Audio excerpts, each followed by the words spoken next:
최근에 사원을 간 적이 있습니다. 그런데 그날따라 어찌된 바인지 온탕이 열탕보다 더 뜨거운 거예요. 전 뭣도 모르고 들어갔습니다. 근데 나중에 어떤 사람이 뭣도 모르고 들어갔다가 너무 뜨거우니까 입에서 막 이상한 말이 막 나오는 거예요. 제가 지금 말씀드린 이유가 있습니다. 우리 교회 천장이 낮아서 에어컨을 너무 세게 쬐면 어떤 분은 뼛속이 시린다 그러고 어떤 분은 껐으면 좋겠다 그러고 어떤 분은 더워서 못 견디는 분이 계십니다. 그래서 조금 이해하시면 좋겠습니다. 우리 좀 시설이 좀 더 잘 갖추어지면 우리가 좀 더 나은 그런 예배 처소가 준비될 것 같은데 조금 불편하시도록 이해해 주시고, 또 어떤 교회를 가보니까 에어컨 바람이 잘 나오는 거, 에어컨 바람이 안 나오는 거 이렇게 적어놨더라고요. 그 위치에 따라서 좀 이렇게 이 여름에는 우리가 좀 협조를 해 주시면 은혜로운 예배가 될 것 같습니다. 예. 여러분의 소원은 무엇입니까? 제가 바라는 소원이 있으실 겁니다. 6월을 지내오면서 2017년에 바라고 기도했던 것도 있을 것이고 소원이 있으실 텐데, 어떤 분의 소원은 가정이 좀 평안했으면 좋겠다, 그렇게 생각하시는 분도 계실 거고요. 이 바람이죠. 그 다음에 자녀가 좀 잘 됐으면 좋겠다, 공부를 잘했으면 좋겠고 뭐가 하여튼 올라갔으면 좋겠고, 예, 또 사업이 잘 됐으면 좋겠고 뭐 건강했으면 좋겠고, 이게 일반적인 우리 소원 아닙니까? 기타 또 있겠지요. 소원은 크게 두 가지입니다. 한 가지는 일반적인 소원이에요. 이건 누구나 다 가질 수 있는 겁니다. 이거 자체가 죄는 아니죠. 또 한 가지 소원이 있습니다. 그 소원은 하나님의 소원입니다. 그래서 빌립보서 2장 13절에 보면 하나님이 자기의 기쁘신 뜻을 이루기 위해서 우리 안에서 소원을 두고 행하게 하신다, 그렇게 말씀합니다. 그래서 사람이 언제 가장 힘이 있고 역동적인 에너지가 나올까요? 자기 소원을 바랄 때입니다. 꿈이 있고 소원이 있을 때 사람은 살아 움직이게 되는 거죠. 소원이 없고 바라는 게 없으면 사람은 살아있지만 거의 활동하지 않습니다. 거의 움직이지 않습니다. 그래서 사람은 자기가 기대하는 것이 있고 바라는 것이 있을 때 1차적으로 우리로 흔히 하는 말입니다. 기도하게 되고 매어 달리게 되지요. 그래서 자녀가 공부 잘하기를 기도하지 않습니까? 사업이 잘 되기를 기도하지 않습니까? 가정이 평안하기를 기도하지 않습니까? 건강하기를 기도하지 않습니까? 1차적으로 우리가 소원이 있다는 것은 하나님 앞에 나올 수 있도록 하나님이 우리를 인도하신 겁니다. 그런데 또 한 가지 소원은 그보다 더 간절한 소원이 있습니다. 어떤 소원일까요? 하나님이 나를 향하신 계획이 이루어지는 것. 믿습니까? 이 소원이 더 우리로 하여금 간절하게 하는 거죠. 하나님, 내가 어떻게 하나님 앞에 쓰임받으면 되겠습니까? 하나님이 나를 향한 뜻이 뭡니까? 하나님 우리 가정을 향한 계획이 뭡니까? 하나님 우리 교회를 향해서 하나님이 쓰시고자 하는 그 뜻이 뭡니까? 이것을 찾는 영적인 소원이 간절해지면 간절해질수록 우리는 더 하나님을 찾게 되고 은혜가 충만하게 되고 성령의 충만한 은혜를 누리게 되는 줄로 믿습니다. 네. 그래서 오늘도 하나님이 우리에게 이 자리, 예배하는 자리로 이루신 것은 하나님이 우리에게 주시는 소원, 하나님이 우리를 향한 계획과 뜻을 발견하기 위함이죠. 동시에 또 우리에게 하나님의 은혜를 베풀어서 하나님이 우리의 삶을 인도해 가시는 것을 우리가 경험하도록 하시기 위함입니다. 그래서 오늘도 이 예배 가운데 성령으로 임재하시고 또 하나님의 역사하심을 우리가 경험하는 복된 예배가 되시기를 주님의 이름으로 축복합니다. 우리 지난주에 이어서 오늘 하나님의 말씀은 이성으로는 감히 뭐라고 판단하기가 좀 어렵습니다. 아무리 공부를 많이 한 사람도 하나님이 하신 일을 다 할 수가 없어요. 성령이 충만하면 영적인 일을 분별할 수가 있지만 아무리 이성이 지식이 뛰어난 사람이라도 하나님이 하신 일을 다 할 수는 없다 하는 거죠. 오늘은 우리가 읽었던 말씀 가운데서 여러 부분들이 많이 나옵니다. 그 가운데서 가장 대표적인 것은 이 오순절날 120명의 성도들이 마가의 다락방에 모여서 있을 때 성령이 임했고 성령의 충만함을 받아서 그들이 배우지 아니한 언어로 말을 하는 게 아니라 좀 더 의미로 두면 시끌벅적하게 외쳤다, 그 말입니다. 그때가 어느 때인가 하면 예루살렘에 많은 경건한 유대인들이 천하 각국으로부터 몰려왔습니다. 구약의 교회의 특징은 뭐냐면 제사를 드리는 거죠. 그래서 하나님 앞에 거룩한 제사를 드려서 하나님이 기뻐하시는 제물을 바쳐서 피를 받아 드림으로 그들의 죄가 사함받고 또 하나님의 은혜를 받는 겁니다. 그리고 또 절기에 참여함으로 하나님께 감사하게 되고 하나님의 복이, 언약적 복이죠, 브레싱이 그들에게 임하는 겁니다. 그래서 이 오순절날에, 구약의 오순절날 첫 이 이삭을 바치는 날, 그날에 예루살렘에 수많은 순례자들이 왔습니다. 우리 성경에 오늘 이는 각 지방의 사람들이 이야기가 다 나오는데요, 쉽게 말씀드리면 터키 사람들, 지금 우리로 치면 그리스 사람들, 그 다음에 이집트 사람들, 그 다음에 리비아 사람들, 그리고 지중해 연안은 주변의 국가들, 그리고 심지어 유럽 부근에까지 그 많은 사람들이 다 제각기 그들이 태어나서, 이들은 그러니까 2세들이죠. 흩어진 그 유대인 디아스포라의 2세들입니다. 그곳 지방의, 그곳 도시의 은으로 그들이, 이 120명의 성도들이 성령의 충만함을 받아서 말하는 것을 다 듣기 시작했다 하는 거죠. 이것은 두 부류입니다. 한 부류는 너무 놀라서, 여기 성경에 나온 말씀 그대로 나오죠. 7절입니다. 7절 같이 읽습니다. 다 놀라 신기하게 여겨 이르되 보라, 이 말하는 사람들이 다 갈릴리 사람이 아니냐. 갈릴리 사람이 아니냐 하는 것은 이들은 무식한 사람들이 아니냐 그 말입니다. 어촌 사람들이 아니냐. 배우지도 못했는데, 아니 어떻게 저들이 우리가 왔던 그 지방의 고향에 말을 할 수 있느냐. 이건 도무지 이상한 일 아니냐 이 말입니다. 그리고 또 한 부류는 이렇게 조롱하듯이 말합니다. 그들이 이성으로 도무지 알 수 없으니까 어떻게 말을 합니까? 당황하고 놀라기는 매 한 가지인데 13절을 이렇게 말하죠. 13절을 같이 읽습니다. 또 어떤 이들은 조롱하여 이르되 그들이 새 술에 취하였다 하더라. 새 술에 취했다. 이 말의 의미는 뭐 낡은 포도주 말고 새 포도주를 먹어가지고 지금 진정이 안 돼가지고 저런가 보다, 그 말이 아니고, 지금 시간이 이후에 나옵니다만은 오전 9시입니다. 우리 시간으로. 오전 9시부터 술 드시는 분 있습니까? 거의 없습니다. 오전 9시에 이들이 모였다는 것이 놀랄 일 아닙니까? 우리 성도님들은 주일날 예배 오시기 위해서 오전 9시쯤 되면 뭐 하십니까? 우리 유치부 초동부는 그 시간에 예배를 드립니다. 근데 이 120명의 성도들이 오전 9시에 모여서 한 자리에 있었다 하는 거, 이것이 얼마나 놀라운 일입니까? 그러니까 은혜를 사모하는 자들은 늘 은혜를 자리를 기다리고 기대하게 됩니다.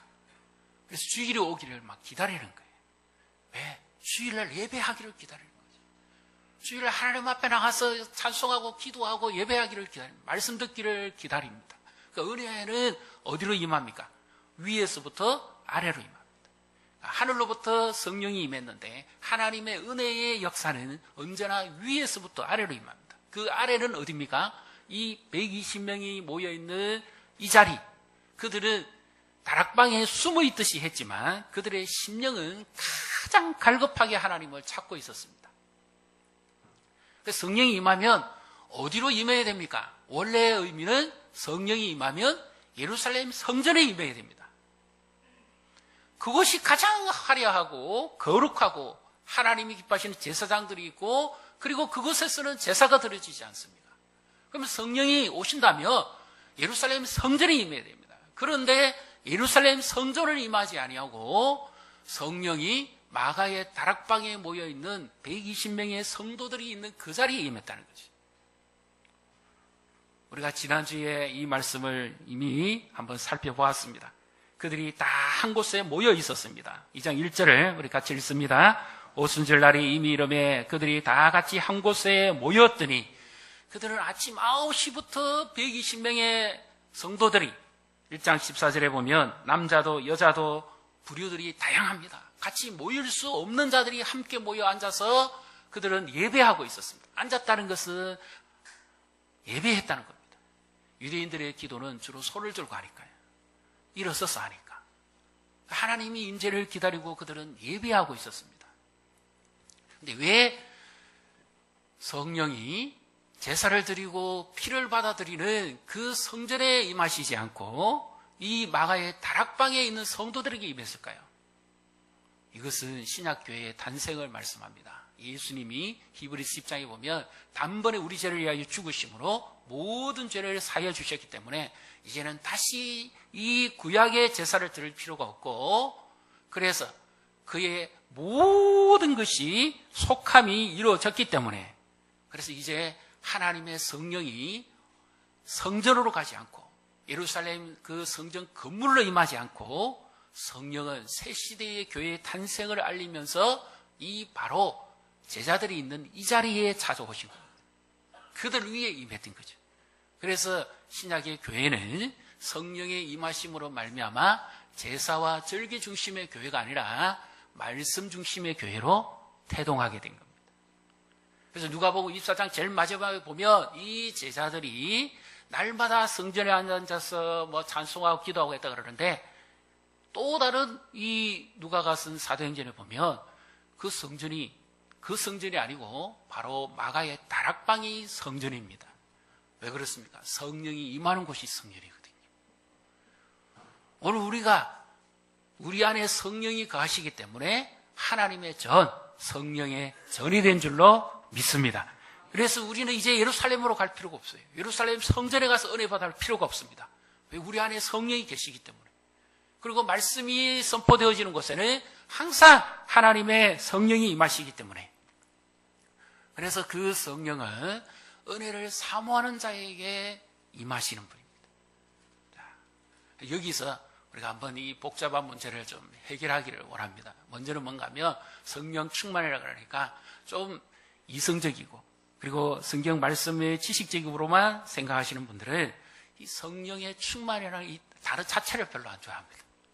왜냐하면 교회에 사는 그 성령 충만한 사람들의 어떤 모습이나 이런 삶 속에서 그들이 봤을 때 뭔가 좀 비건전하다, 뭔가 조금 비이성적이다 하는 이런 부분을 좀 보았기 때문입니다. 좋아 안 하는 정도가 아예 터부시하는 경우도 있죠. 네. 그렇기 때문에 그것으로 인해서 아예 뭐 체험적이다, 뭐 이런 거 다 싫어합니다. 뭐 뜨겁다, 뭐 차다 이런 거 다 싫어합니다. 왜? 자기가 배운 대로만 하거든요. 자, 그다음에 또 한 가지 외면할 수 없는 것은 체험 중심의 신앙을 가진 사람들은 자기가 경험했기 때문에 그것만이 진리로 생각합니다. 그건 진리가 아니라 사실일 뿐입니다. 자기가 똑같은 체험을 하는 사람은 이 세상에 한 사람도 없습니다. 체험은 진리가 될 수가 없습니다. 체험은 체험일 뿐입니다.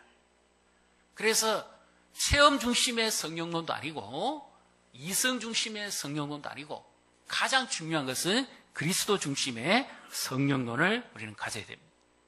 바로 예수님이 약속하신 그 성령이 왜 성전에 임하지 아니하고 마가의 다락방에 임했느냐는 겁니다. 이것은 구약 성경에 하나님이 성령으로 충만하신 모습을 보면 알 수가 있습니다. 성전 위에나 성막 위에 하나님의 구름, 영광의 구름이 임할 때 그 세키나라고 합니다. 그것이 그 백성들을 위해 성막 위에 임하면 하나님의 영광이 충만한 겁니다. 네. 이것이 성령 충만한 구약의 교회의 모습이었어요.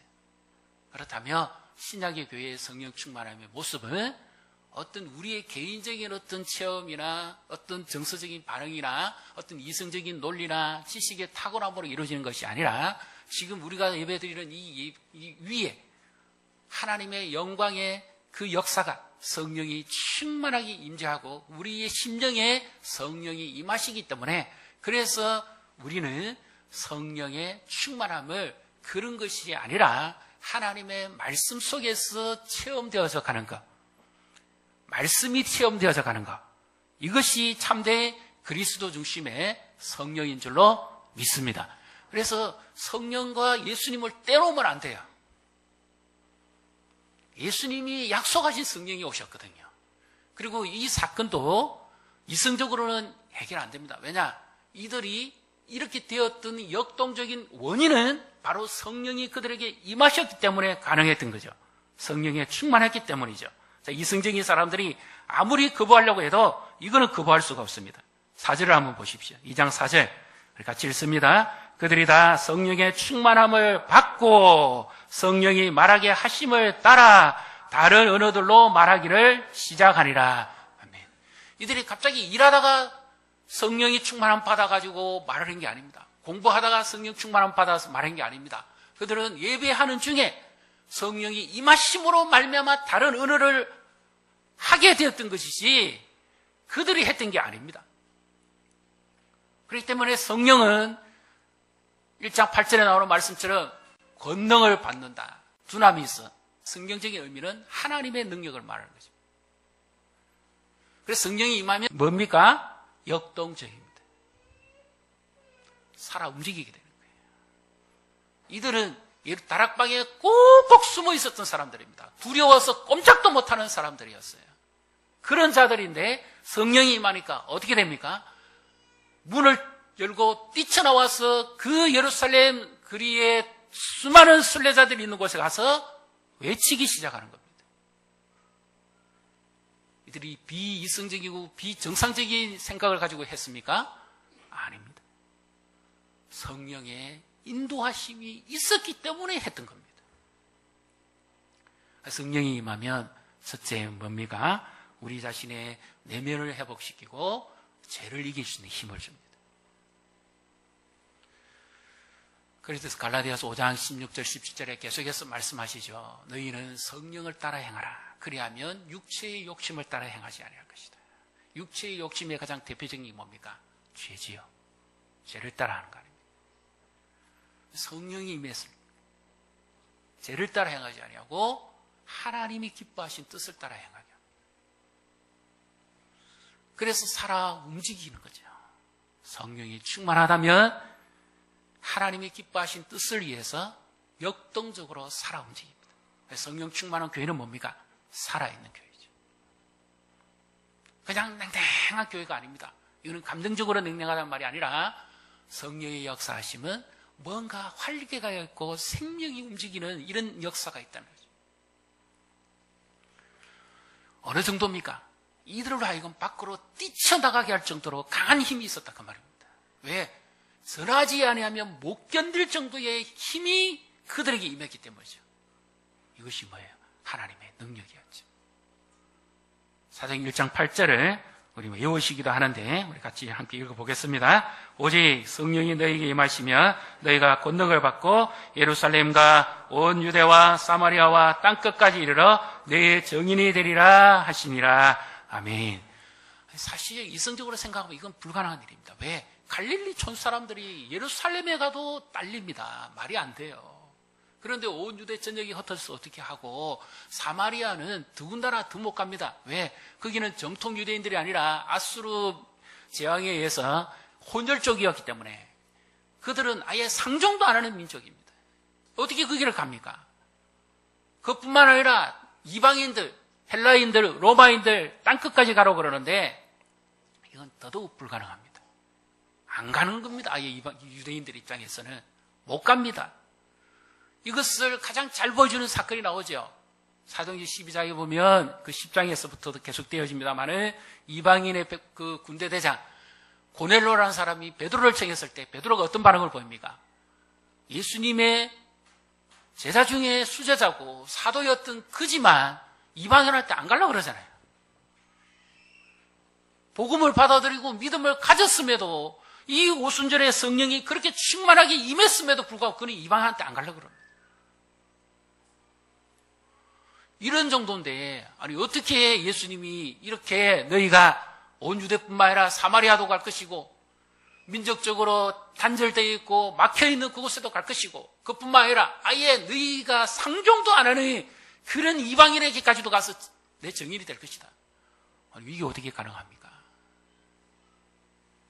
이성적인 논리로는 도무지 불가능합니다. 그런데 성령이 임하니까 그 일을 하십니다. 어떻게 합니까? 오늘 이 사건은 앞으로 사도행전 전반적으로 펼쳐질 사건에 대한 하나의 예표적인 사건이기도 하고 실제로 그대로 일어났죠. 어떻게 이루어집니까? 그들은 가만히 있었습니다. 그런데 천하 각국에 온 유대인 순례자들이 스스로 찾아온 겁니다. 찾아왔는데 그들은 똑같이 갈릴리 촌 사람이니까 무슨 말을 하겠습니까? 갈릴리 말밖에 더 하겠어요. 그런데 알아듣기를 어떻게 알아듣습니까? 전부 제각기 자기가 어제까지 머물다고 온 그 땅의 말로 알아듣다 그 말이에요. 이런 일은 이성으로만 해결할 수가 없습니다. 하나님의 역사를 사람의 인간의 이성으로 다 제한할 수가 없습니다. 복음은 신비입니다. 예수님이 어떻게 이 땅에 사람의 몸을 입고 오십니까? 이게 이성으로 해결이 됩니까? 유대인들에게는 미련한 것입니다. 예수님이 십자가에 죽은 것은 저주받은 죽음이라 할 정도로 율법에 의하면 도무지 정상적인 게 아니었어요. 죄인 중에 아주 흉악한 죄인만 십자가에 달려 죽는 거잖아요. 헬라인 입장에서는 그 거룩한 하나님이 아들이시라면 왜 육체를 입고 오느냐 말이죠. 육체는 더럽고 부정한 것이고 추한 것이고 죽어야 되는 것이고 영은 깨끗하고 이성적이고 굉장히 이상적인 건데 아니 그 하나님의 아들이 왜 사람의 몸을 입고 이 땅에 오느냐 말이에요. 그가 어떻게 구원자가 되느냐. 헬라인이 봤을 때 이건 미련한 것이라는 거예요. 이건 도무지 어리석은 것이었습니다. 그러나 하나님은 어떻습니까? 유대인이 도무지 저주받았다고 하는 것과 헬라인이 미련하고 어리석다고 하는 지식을 가졌음에도 불구하고 하나님은 예수님을 사람으로 보내신 겁니다. 예수님의 능력이 함께 하시니까 성령의 충만한 역사를 가장 먼저 경험한 사람이 있죠. 누굽니까? 마리아죠. 남자를 가까이 하지 아니하는 여인이 어떻게 아이를 낳을 수 있습니까? 이거는 이성적으로 의학적으로 도무지 불가능합니다. 인체공학적으로 유전자적으로 도무지 불가능합니다. 이거는 있을 수가 없는 일입니다. 그런데 그 불가능한 일을 하나님이 하십니다. 왜요? 하나님의 능력은 전능한 능력이기 때문입니다. 믿습니까? 그 마리아의 몸속에 잉태가 되는데 성령의 능력으로 생명이 들어가는 겁니다. 이것이 성령 충만한 역사를 보여주는 거죠.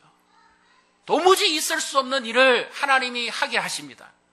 하나님의 기쁘신 뜻을 이루시기 위해서 하나님이 하시는 거예요. 그래서 마리아가 성령의 충만함을 받고 그 하나님을 찬양하지 않습니까? 도무지 이성적으로는 인정할 수도 없어요. 만약 그걸 인정하면 율법에 하면 자기는 돌에 맞아 죽어야 됩니다. 저주받은 여인이 되는 거예요. 부정한 여인이 되는 거예요. 엄나는 여인이 되는 겁니다. 그것뿐만 아니라 그 집안 전체가 다 그렇게 당해야 됩니다. 그런데 성령이 임하니까 하나님이 하시잖아요. 예수님이 이 땅에 오시지 않았다면, 그런 방법으로 예수님이 이 땅에 오시지 않았다면 우리는 아무도 구원받을 수가 없죠. 다 죄의 형벌에 우리는 묶여 살아야 되고 사망을 피할 수가 없는 겁니다. 근데 하나님이 하셨죠. 그래서 이들이 입을 열어서 제각기 무슨 일을 합니까? 지금 무슨 말을 하고 있습니까?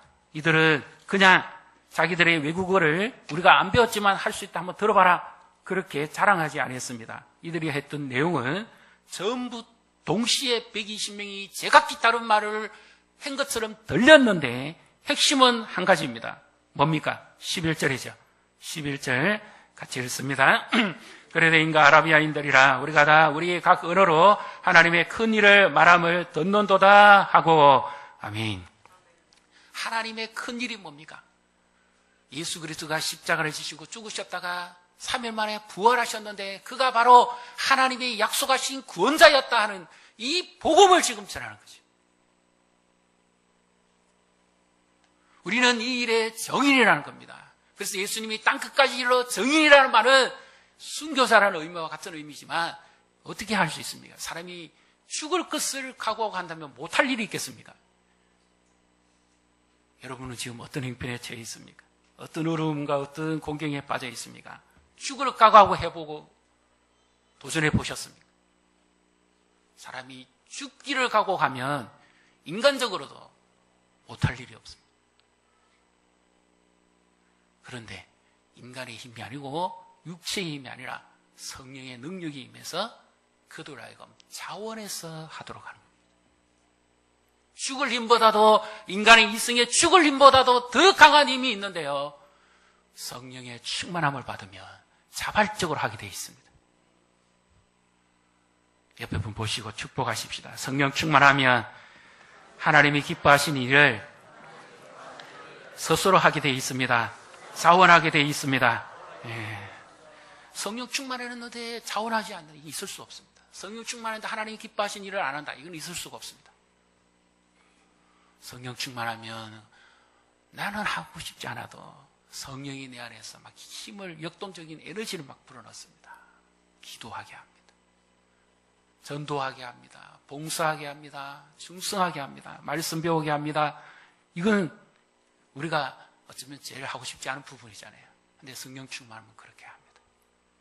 살아 움직이면, 성령이 임하시면 내 자신을 이길 수 있는 힘이 있습니다. 지금 혹시 내가 내 스스로를 못 이겨서 지금 괴로워하는 분이 계십니까? 성령 충만함을 위해 기도하셔야 됩니다. 사업을 위해서도 기도해야 됩니다. 건강을 위해서도 기도해야 됩니다. 자녀를 위해서도 기도해야 됩니다. 미래를 위해서도 기도해야 됩니다. 우리나라를 위해서도 기도해야 됩니다. 그러나 더 중요한 것이 있습니다. 본질적인 하나님의 소원은 뭡니까? 성령 충만하게, 성령 충만함을 사모하는 겁니다. 왜 그렇습니까? 그 저항할 수 있는 힘이 있기 때문이죠. 나의 환경을 이길 수 있는 힘이 성령으로부터 임하기 때문입니다. 시험 들면요, 말씀이 이렇게 싫어집니다. 시험 들면 가장 중요한 것부터 못하게 합니다. 왜? 사단의 역사거든요. 말씀을 듣는 것도 싫고, 읽는 것도 싫고, 보는 것도 싫고, 다 싫습니다. 찬양하는 것도 싫고, 기도하는 것도 싫고, 다 싫습니다. 그런데 성령 충만하면 어떻게 됩니까? 거꾸로 됩니다. 성령 충만하면 말씀을 읽고 싶어서 견딜 수가 없습니다. 송이꿀보다 말씀이 더 답니다. 성령 충만하면 입이 그냥 절로 열립니다. 기도하기 힘드신 분은 성령 충만함을 구하십시오. 입이 그냥 절로 열려요. 이 사람들의 특징이 뭡니까? 120명이 동시에 입이 열려서 뭐합니까? 복음 전하잖아요. 성령 충만하면 입이 안 열릴 수가 없습니다. 저절로 열리게 되어 있습니다. 성령 충만하면 우리 힘으로 못하지만 하나님의 능력으로는 할 수 있습니다.